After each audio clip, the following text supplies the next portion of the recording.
گناہوں سے مجھ کو، گناہوں سے مجھ کو بچایا الہی۔ یاد رکھیے یہ دو جہتیں مسلمان پر کرنے اور نہ کرنے کے اعتبار سے لازم ہیں، یعنی فرض عمل کرنا ضروری ہے اور اسے نہ چھوڑنا فرض ہے۔ مثال کے طور پر نماز پڑھنا فرض ہے اور نہ چھوڑنا بھی فرض ہے، یعنی اگر کسی نے نماز نہ پڑھی تو وہ حرام کا مرتکب ہوگا، کیونکہ نماز نہ پڑھنا حرام ہے۔ تو اس طرح فرض کو کرنا ضروری اور نہ چھوڑنا یہ بھی اس پر لازم ہے، جبکہ اس کے مقابلے میں حرام کام ہے کہ جس کو چھوڑنا ضروری ہے اور کرنا حرام ہے، یعنی اگر کوئی فرض چھوڑ دیتا ہے تو وہ حرام کا مرتکب ہوگا، جبکہ حرام کو چھوڑنا فرض ہے، حرام کو چھوڑنا بھی فرض ہے۔ جیسے شراب پینا، قتل کرنا، چوری کرنا یہ حرام ہیں، تو ان کو اگر کوئی شخص کرے گا تو وہ حرام کا مرتکب، اور اگر اس کو چھوڑے گا تو اس پر چھوڑنا یہ فرض ہے۔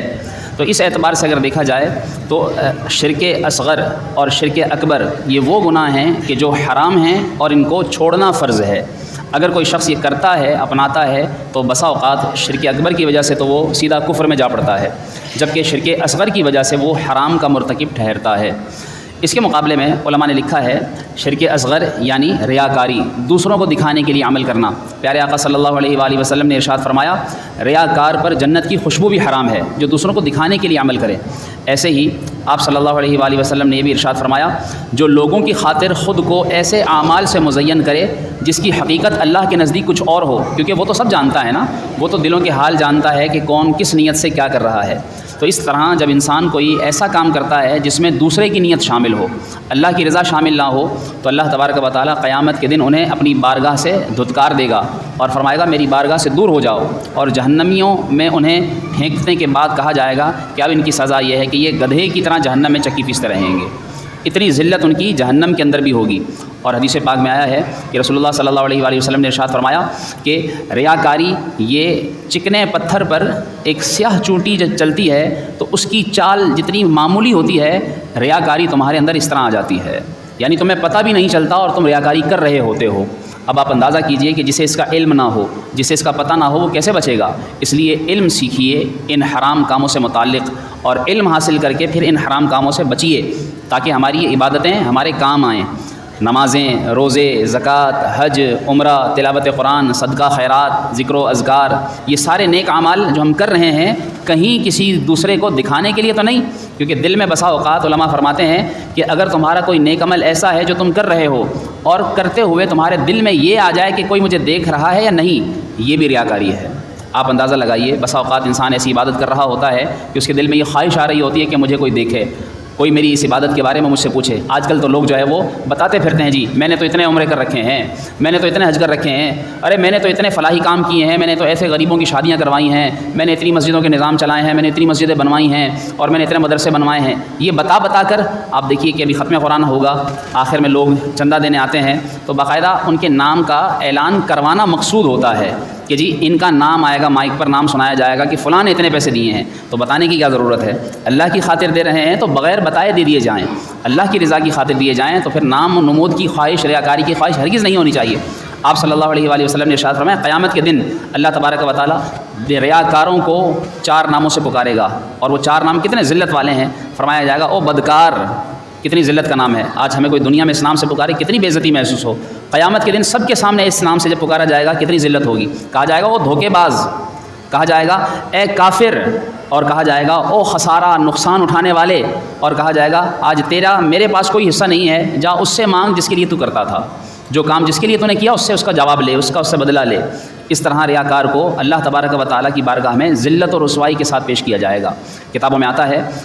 ریاکاری کس کو کہتے ہیں یہ بھی جان لیجئے تاکہ ہمیں پتہ چل جائے۔ ریاکاری کہتے ہیں اللہ کی رضا کے علاوہ کسی اور نیت سے یا کسی اور ارادے سے عبادت کرنا۔ اس نیت سے بھی اگر نماز پڑھ رہا ہے نا کہ میرے رزق میں برکت ہو، تو اس کا مطلب رزق میں برکت کی نیت ہے، اللہ کی رضا کی نیت نہیں ہے۔ اس نیت سے نماز پڑھ رہا ہے کہ لوگ مجھے نمازی کہیں گے، لوگ مجھے نیک کہیں گے، اور لوگ یہ کہیں گے کہ ہاں اب چلو اس عمر کو آ گیا ہے، اب کم سے کم مسجد میں جاتا تو ہے، نماز تو پڑھ، اس نیت سے نماز پڑھ رہا ہے، یہ ریاکاری ہے، یہ عبادت نہیں ہے۔ یا اس نیت سے وہ نماز پڑھتا ہے کہ چلو میری پریشانیاں دور ہوں، مشکلات آسان ہوں، کام بننا شروع ہو جائیں، تو یہ نیت اللہ کی رضا کی تو نہ ہوئی۔ اس لیے علماء فرماتے ہیں عبادت ہو صرف اللہ کی رضا کی نیت سے۔ اگر کوئی اور نیت ہے یا کوئی اور ارادہ ہے، مثال کے طور پر نماز پڑھنے جا رہا یا کسی جگہ جا رہا تھا اور جاتے جاتے چلو سوچا چلو راستے میں مسجد آ کے نماز بھی پڑھ لوں، تو اس کا مطلب یہ کہ وہ کام کو جا رہا تھا، راستے میں مسجد آ گئی تو نماز بھی پڑھ لوں۔ اگر اللہ کی رضا ہوتی تو پھر یہ ہوتا کہ کام سے بھی جا رہا ہوتا تو کام روک کر کہتا کہ پہلے نماز پڑھ لوں،